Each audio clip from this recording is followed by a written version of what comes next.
The blood on her dress told him she had been through hell, but the shallow rise and fall of her chest told him she was still fighting.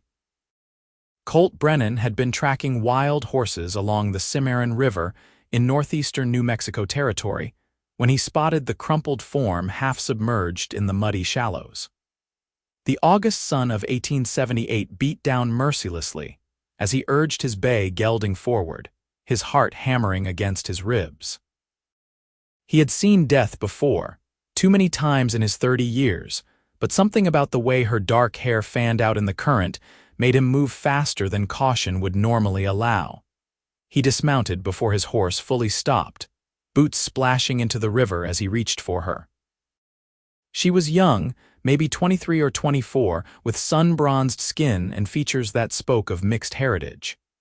Her calico dress was torn at the shoulder, and a nasty gash above her left eyebrow had bled considerably. When he pressed his fingers to her throat, he felt the thread of a pulse and released a breath he had not realized he was holding. "Come on now," he muttered, lifting her from the water. She was lighter than he expected, her body limp in his arms as he carried her to the riverbank. He laid her on the grass and checked for other injuries. Her breathing was labored, and when he gently turned her head, he saw purple bruising along her jaw.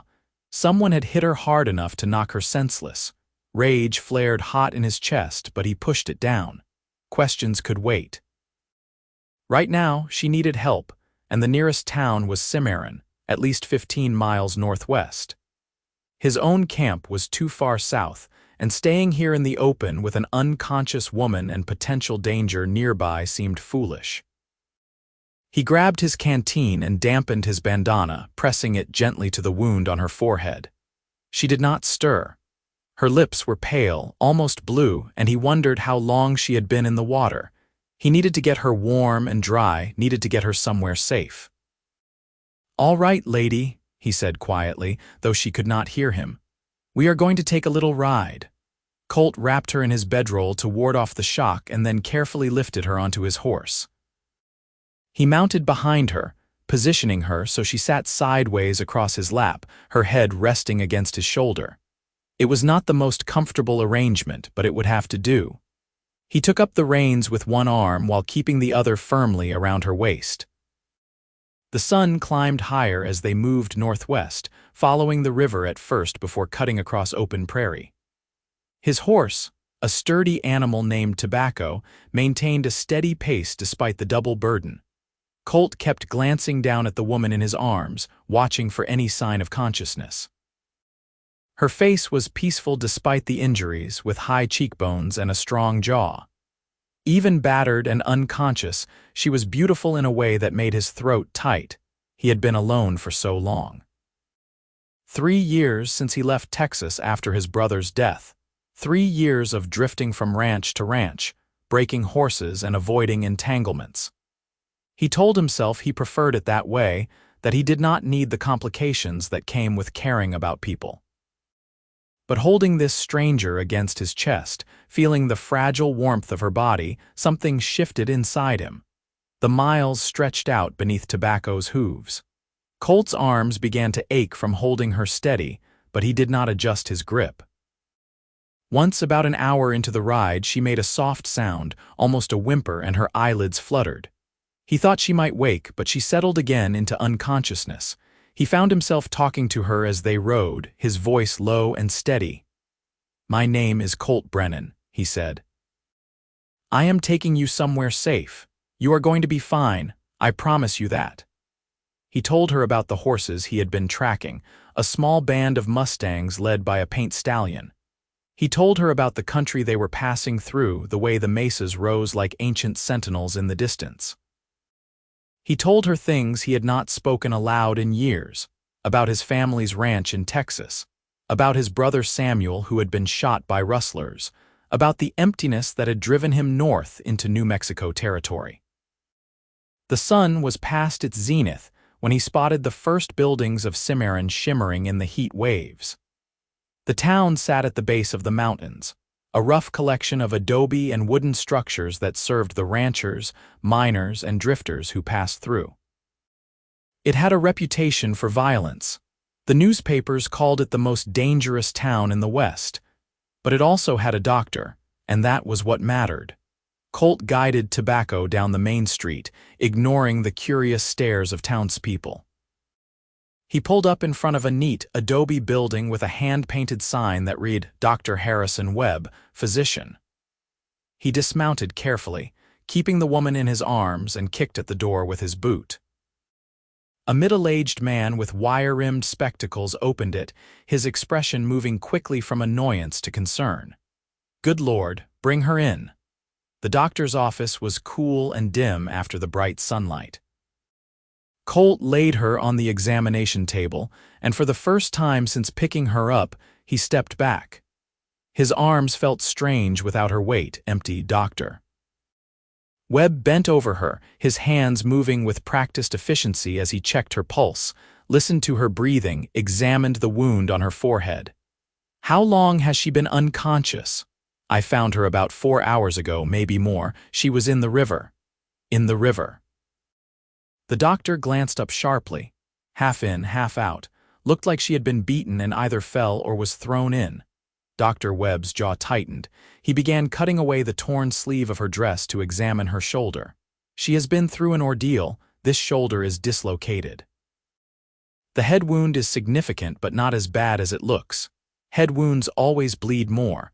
What concerns me more is how long she was without proper breathing. You say you found her in the water." "Her face was above water, but barely. She was breathing when I found her." "That is something." The doctor worked in silence for a moment, cleaning the wound. "Do you know who she is?" "Never seen her before." "Well, she is lucky you came along when you did. Another hour and this story would have a different ending."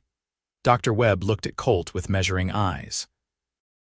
"You carried her all the way from the Cimarron," seemed like the thing to do. Most men would not have bothered. The doctor returned his attention to his patient.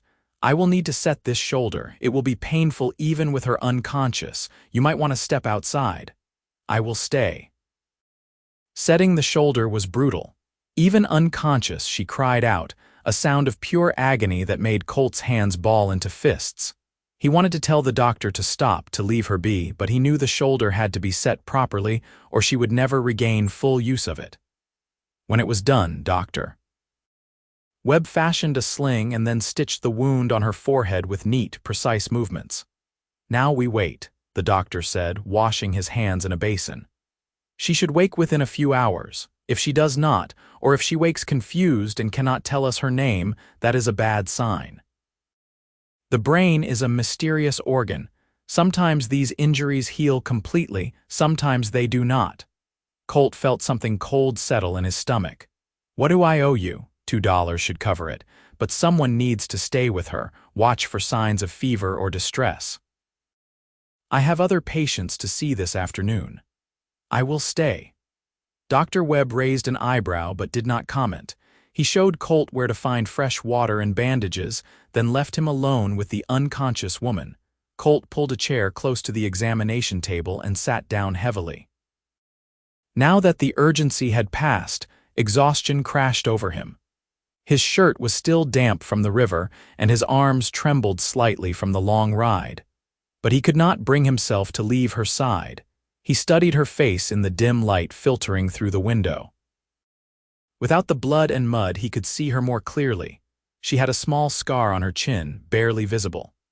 Her hands, resting on her stomach, were calloused, a working woman's hands. She wore a simple silver ring on her right hand, but no wedding band. Who was she?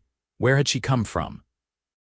And who had hurt her badly enough to leave her for dead? The afternoon stretched into evening. Dr. Webb checked in twice, taking her pulse and examining her eyes. "Still stable," he reported. "That is good. Her body is fighting to heal." Colt barely registered the words. He was watching her face, waiting for any flicker of consciousness. Once, as the sun was setting and orange light painted the walls, her fingers twitched. He leaned forward, hope surging, but she did not wake. Night fell. "Doctor." Webb brought him coffee and a plate of beans and cornbread from the hotel dining room. "You should eat," he said, "and rest. I can watch her for a while." "I am fine." "Stubborn, well, at least eat." The doctor paused. You know, in all my years practicing medicine, I have seen a lot of men carry wounded companions to my door. Brothers, fellow soldiers, ranch hands. But the way you look at her, you do not even know her name. Colt took a sip of the bitter coffee. Does it matter? I suppose not, Doctor. Webb smiled slightly. Just be prepared, she may not thank you for saving her. Sometimes people who have been through trauma push away the ones who help them. It is easier than facing what happened. I will take that chance. The doctor left him alone again. Colt forced himself to eat, knowing he needed the strength. Then he settled back in his chair and resumed his vigil. Somewhere around midnight she stirred. It was subtle at first, just a slight turn of her head, then her breathing changed, became faster. Colt stood, moving closer. Her eyelids fluttered and a soft moan escaped her lips. "Easy now," he said softly. "You are safe." Her eyes opened slowly, unfocused at first. They were dark brown, almost black, and filled with confusion. She blinked several times, trying to orient herself. When her gaze found his face, fear flashed across her features and she tried to sit up. Pain must have lanced through her because she gasped and fell back, her good hand going to her shoulder. "Do not move too fast," Colt said, holding his hands up to show he meant no harm. "Your shoulder was dislocated. The doctor said it, but you need to keep still." She stared at him, her chest rising and falling rapidly. "Who are you?" Her voice was hoarse, barely above a whisper.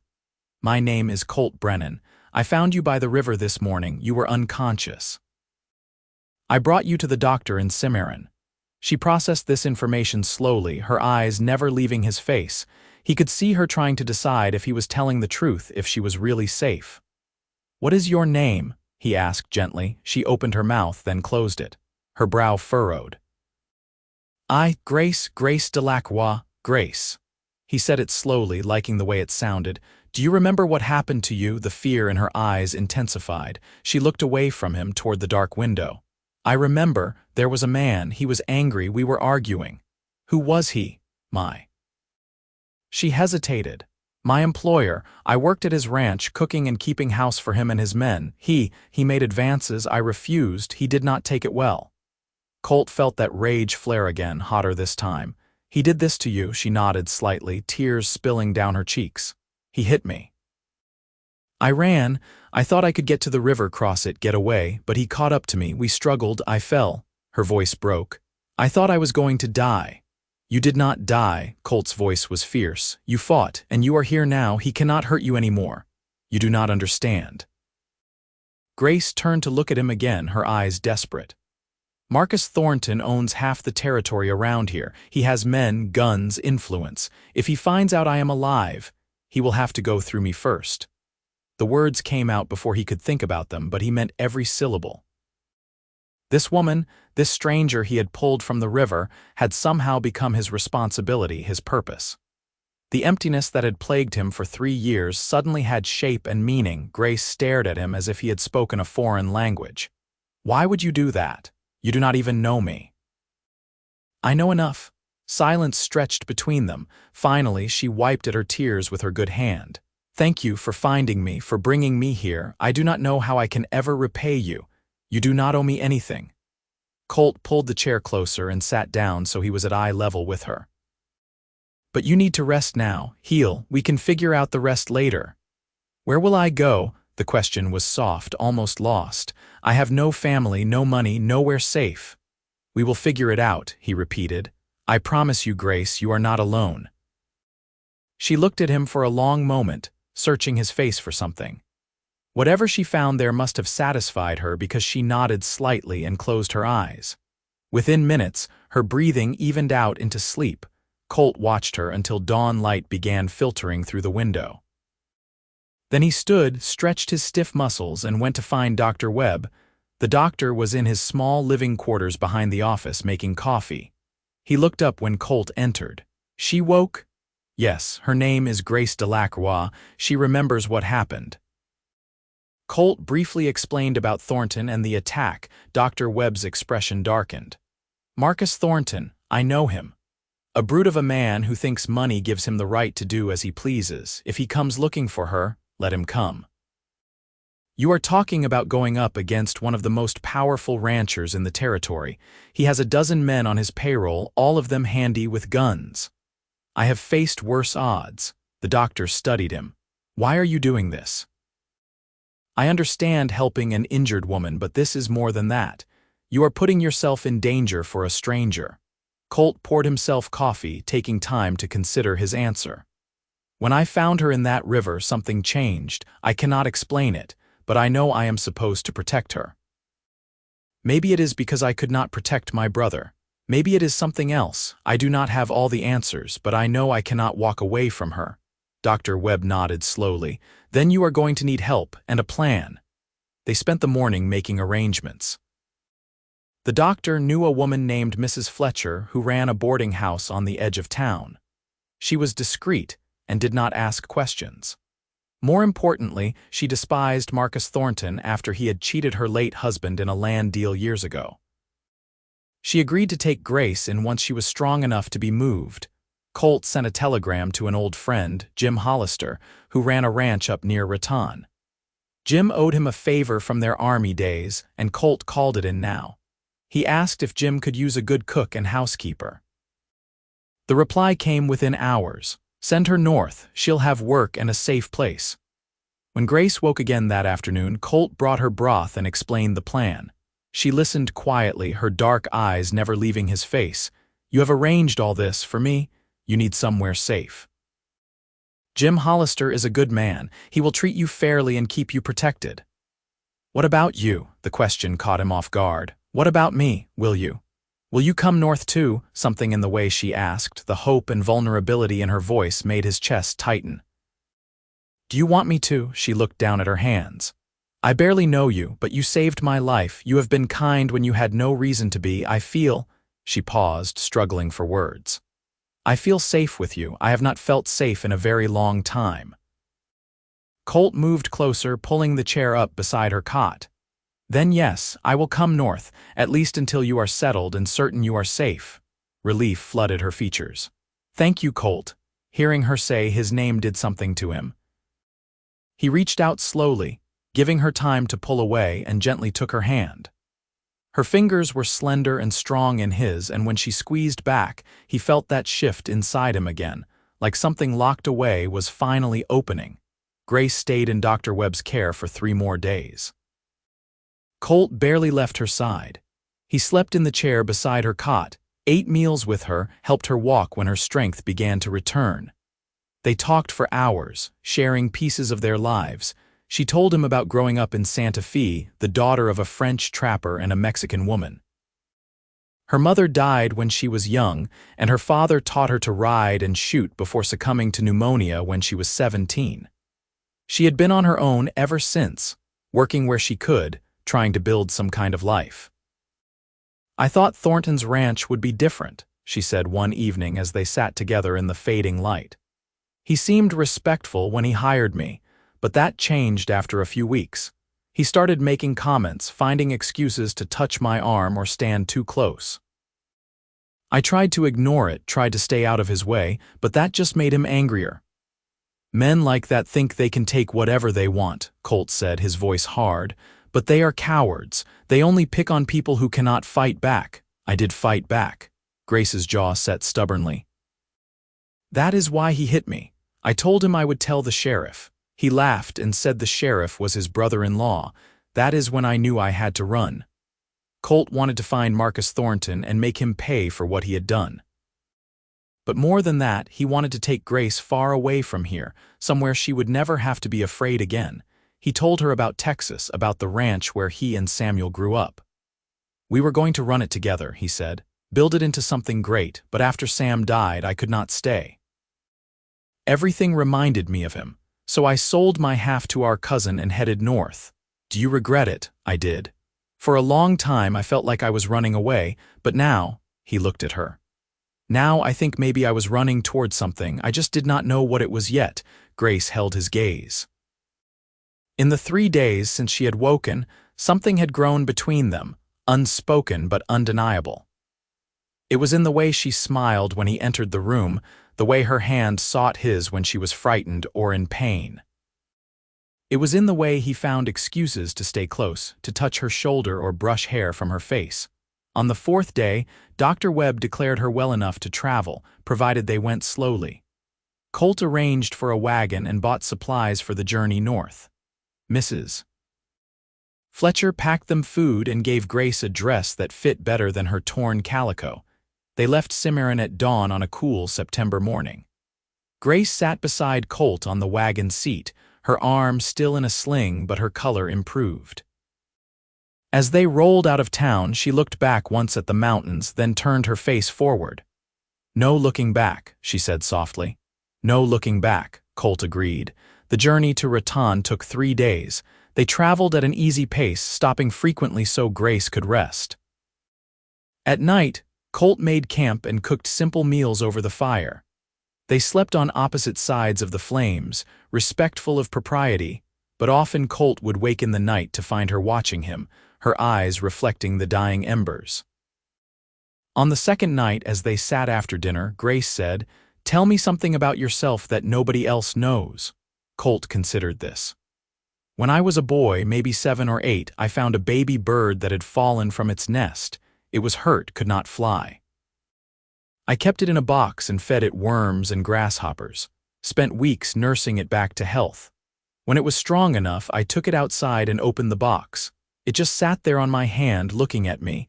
I thought maybe it did not want to leave, but then it spread its wings and flew away. I cried for an hour." Grace smiled, a real smile that lit up her whole face. "You were heartbroken." "I was. But my mama told me that sometimes the greatest act of love is letting something go, even when you want to hold on. She said that bird would always remember me, always be grateful, even if it never came back." "Your mother sounds wise." "She was. She died 2 years after Sam, just gave up, I think, lost too many people she loved." Grace reached across the space between them and took his hand. They sat like that for a long time, watching the stars emerge one by one in the darkening sky. On the third day, they reached Raton, a bustling town at the base of Raton Pass.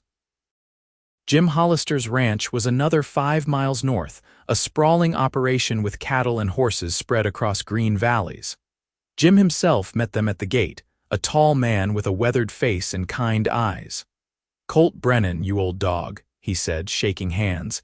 "It has been too long." "Good to see you, Jim." Colt helped Grace down from the wagon. "This is Grace Delacroix." Jim removed his hat and nodded respectfully. "Ma'am, welcome to the Double H. Colt tells me you are a fine cook." "I hope I can live up to his praise," Grace said, her voice steady despite her nervousness.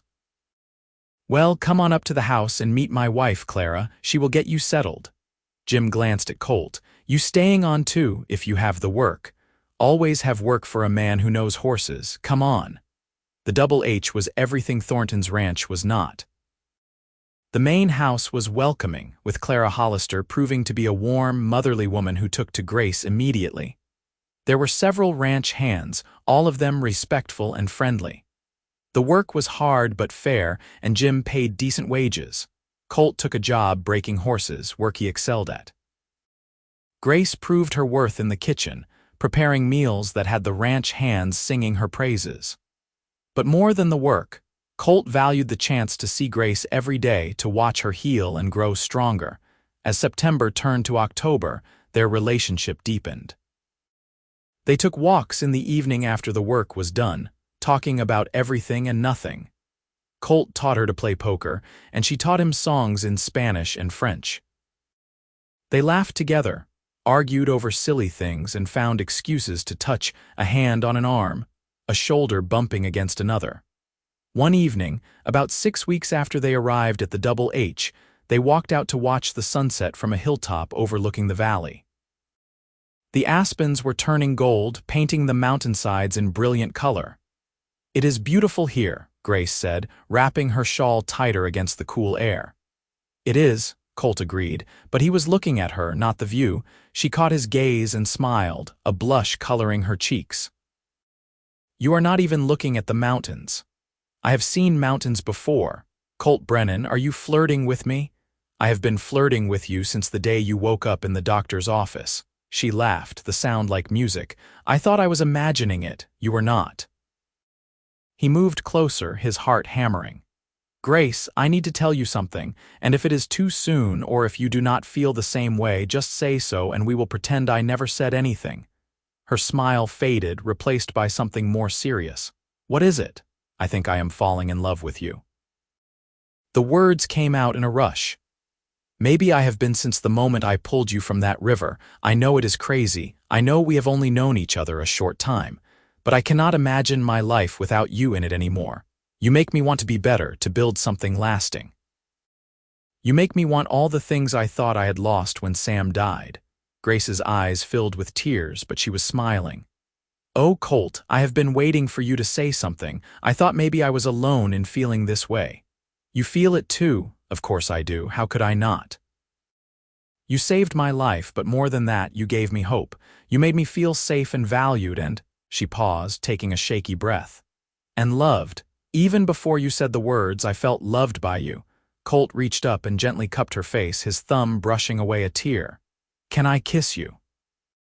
I would be very disappointed if you did not. He kissed her softly at first, mindful of all she had been through. But when she leaned into him, her good arm coming up to wrap around his neck, the kiss deepened.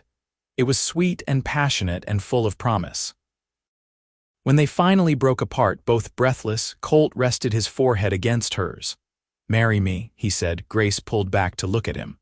What? Marry me. I know it is fast. I know you might want more time, but I am sure about this, about us.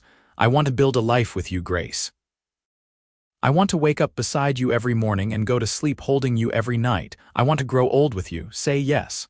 She was crying in earnest now, but her smile was radiant. Yes, yes, of course, yes. He kissed her again, and this time there was joy in it, pure and uncomplicated.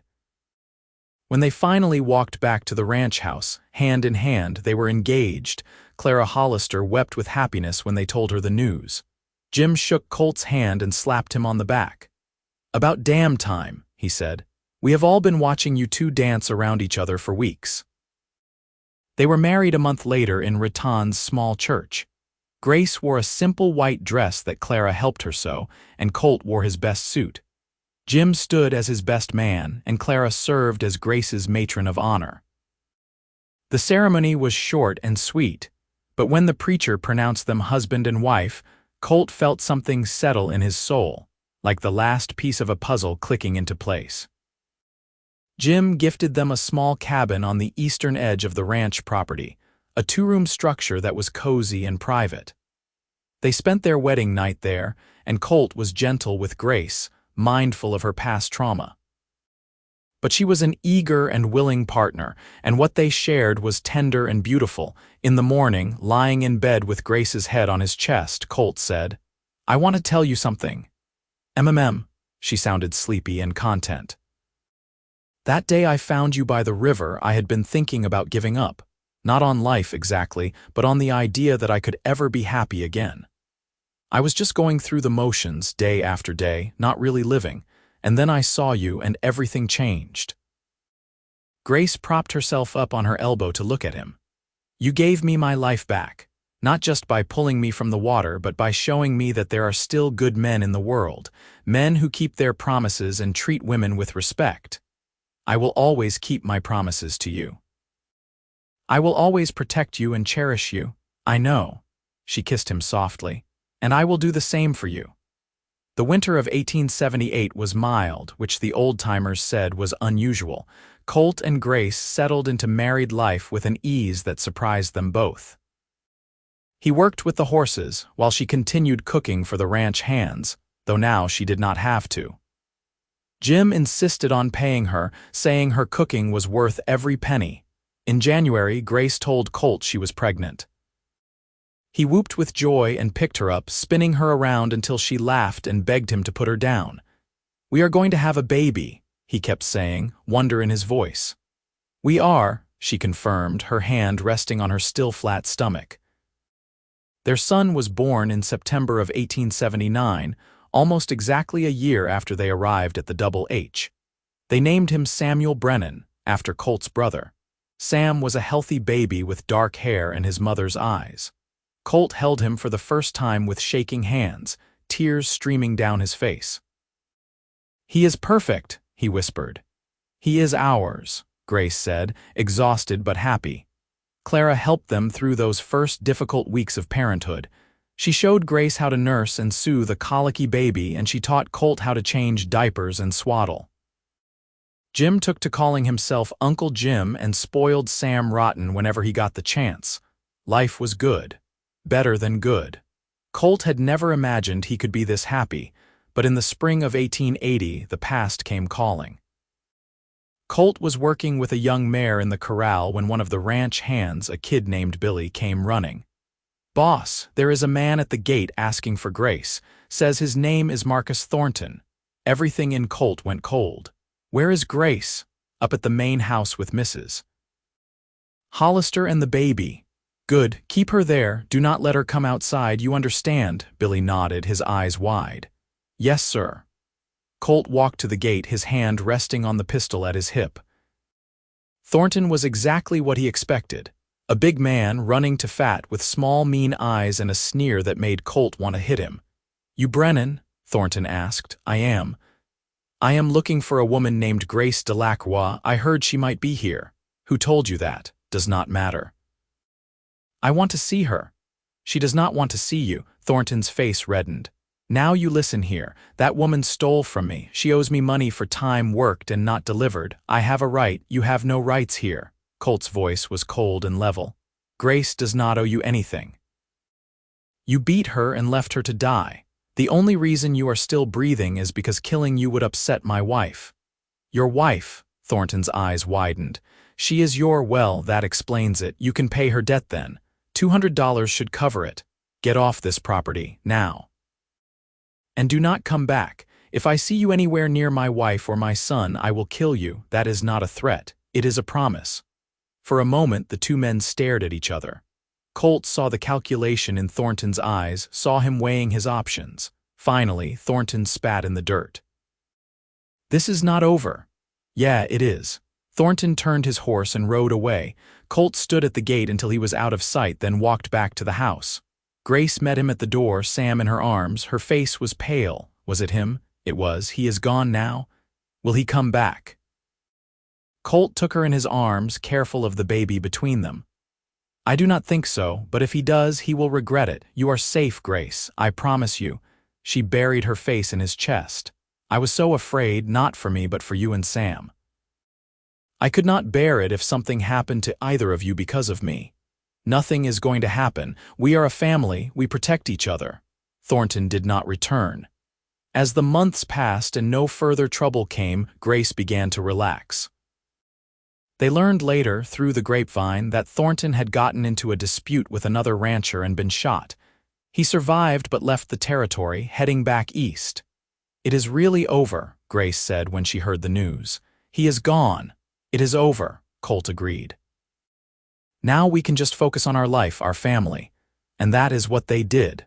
Sam grew into a bright, energetic toddler who kept them both busy. In 1882, they had a daughter they named Clara, after Mrs. Hollister. 2 years later, another son arrived, James, named for Jim. The years rolled by, measured in birthdays and seasons, in first words and first steps. The Double H prospered, and Jim made Colt a partner in the operation. They bought more land and expanded the horse breeding program. Grace's cooking became legendary, and travelers would go out of their way to eat at the Double H. On their 10th wedding anniversary, Colt and Grace rode out to the hilltop where he had first told her he loved her. The aspens were gold again, just like that first time. Sam was watching his younger siblings with Clara Hollister back at the ranch. "Can you believe it has been 10 years?" Grace asked, leaning against Colt as they watched the sunset. "Sometimes it feels like yesterday. Other times it feels like I have known you my whole life. I think about that day sometimes, the day you found me. What would have happened if you had taken a different trail, if you had been an hour earlier or later? But I was not. I was exactly where I needed to be, exactly when I needed to be there." Grace turned to face him. "Do you ever regret it? Tying yourself to me. We got married so fast, you never had a chance to really think about it." I have never regretted a single moment."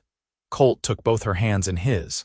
"You are the best thing that ever happened to me, Grace. You and our children, you gave me a reason to live again, to hope again. I would do it all over exactly the same way." She kissed him, slow and sweet. "I love you, Colt Brennan, more today than yesterday, but not as much as tomorrow." "Now who is being romantic?" she laughed, that same musical sound that had captivated him from the beginning. "I learned from the best." They stayed on the hill until the stars came out, talking about their children, their plans for the future, their dreams. When they finally rode back to the cabin, it was full dark, but lamplight glowed in the windows and smoke curled from the chimney. It looked like home. It was home. The years continued to pass in a blur of happiness. Sam grew tall and strong, with his father's way with horses and his mother's kind heart. Clara was clever and independent, always asking questions and pushing boundaries. James was the peacemaker, the one who could smooth over any argument with a smile. Colt and Grace grew older together, their love deepening with each passing year. They had weathered storms, financial troubles when a hard winter killed part of the herd, illness when Clara came down with scarlet fever, the normal ups and downs of ranch life. But through it all, they faced everything together, united. When Jim Hollister died in 1895, Colt and Grace took over full operation of the Double H. Sam was 20 by then, and a skilled rancher in his own right. He helped manage the operation while Clara, now 13, helped her mother with the household and cooking. James, at 11, was still finding his way but showed promise with the cattle. One evening in the summer of 1898, Colt and Grace sat on the porch of their cabin, now expanded over the years into a comfortable home. They were in their early 50s, gray threaded through their hair, laugh lines etched around their eyes. Sam was courting a girl from town, and there was talk of a wedding soon. "We are going to be grandparents," Grace said, a note of wonder in her voice. "When did we get old enough to be grandparents? I have been asking myself the same question." Colt reached over and took her hand, a gesture so familiar it was like breathing. "But you know what? I am looking forward to it, spoiling grandchildren, then sending them back to their parents." Grace laughed. "You are a terrible man. You married me anyway. Best decision I ever made." Colt looked at his wife, still beautiful to him after 20 years of marriage. "Do you remember what I said to you when we first met, when you were lying unconscious in Dr. Webb's office?" "You talked to me when I was unconscious." "I did. I told you that you were going to be fine, that I would make sure of it. I made you a promise before you ever opened your eyes." Grace squeezed his hand. "You kept that promise. You have kept every promise you ever made to me. And I always will." They sat in comfortable silence, watching the sun set over the mountains. The same mountains they had watched together for 20 years. The same sky, the same land, the same love that had only grown stronger with time. Inside the house, they could hear their children laughing about something. Soon Sam would head out to see his girl. Clara would practice her piano. James would finish his homework. The rhythms of family life, ordinary and extraordinary all at once. "Do you ever think about that day by the river?" Grace asked softly. "Do you ever wonder what your life would have been like if you had not found me all the time? And I cannot imagine it. Cannot imagine a life without you and the kids. That day was not just about me saving you, Grace. You saved me too. You gave me purpose and hope and love. You gave me everything." She leaned her head on his shoulder. "We saved each other." "Yeah, I guess we did." As the stars began to emerge in the darkening sky, Colt thought about the long road that had led him here. From that hot August day in 1878 when he pulled an unconscious woman from the Cimarron River. Through the miles he carried her seeking help, to this moment 20 years later, surrounded by the family they had built together. It had not always been easy. There had been hard times and heartbreak, challenges and setbacks, but through it all they had each other. And that had made all the difference. Sam's wedding took place the following spring. He married Lucy Henderson, a sweet girl with a good head on her shoulders. They built a house on the northern part of the ranch and soon announced they were expecting a baby. True to his word, Colt proved to be an enthusiastic grandfather. When baby Emma was born in 1899, he doted on her shamelessly. Grace teased him about it, but she was just as bad, always finding excuses to visit Sam and Lucy to see the baby. Clara married a few years later, a lawyer from Denver who saw past her strong opinions to the brilliant woman beneath. They settled in town, and Clara became involved in the suffrage movement, making her parents proud. James took over more and more of the ranch operations as Colt gradually stepped back. He had inherited his father's gift with horses and his mother's head for business. The Double H continued to thrive under his management. Colt and Grace grew old together gracefully, still very much in love. On their 30th anniversary, their children and grandchildren threw them a party. The house was full of noise and laughter and love. That night, after everyone had gone home and it was just the two of them again, Grace said, 30 years. Can you believe it? 30 years since you opened your eyes and looked at me for the first time. 30 years since I knew, without a doubt, that I was going to marry you. You knew that quickly? I think I knew even before you woke up. I just had to wait for you to figure it out too. Grace smiled, that same smile that had captivated him for 3 decades. I love you, Colt Brennan. I loved you then, and I love you now, and I will love you until I take my last breath. And I will love you beyond that. He pulled her close, breathing in the scent of her hair, feeling the steady beat of her heart. Whatever comes next, whatever waits for us beyond this life, I will find you there too. This is not a love that ends, Grace. This is forever. She kissed him, slow and sweet and full of promise. Forever. They lived many more happy years together, watching their children grow and succeed, welcoming more grandchildren into the world. The Double H became one of the most successful ranches in the territory, then the state when New Mexico achieved statehood in 1912. Colt Brennan passed away peacefully in his sleep in the winter of 1918, at the age of 70. Grace held his hand as he drew his last breath, and though her heart broke at the loss, she knew he had lived a full and happy life. They had built something beautiful together, something that would outlast them both. She lived another 5 years, surrounded by her children and grandchildren and great-grandchildren.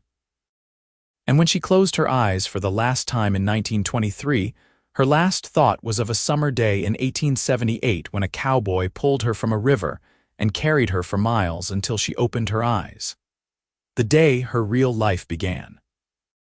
The day she found love, hope, and home in the arms of a man who kept his promises. Their children buried them side by side on the hilltop where Colt had first declared his love, where the aspens turned gold every fall and the view stretched for miles. The headstones were simple, bearing just their names and the words they had said to each other so many times over the years, forever. And in the mountains of New Mexico, the Double H Ranch continued on, run by their descendants. A living testament to the love story that began when a cowboy refused to ride past a woman in need, when he carried her for miles and promised her safety, when she opened her eyes and found her future looking back at her. It was a love forged in hardship and adversity, tempered by time and commitment, and it became the foundation for generations of family who would grow up hearing the story of how Grandpa Colt found Grandma Grace unconscious by the riverside and knew even then that he would love her forever.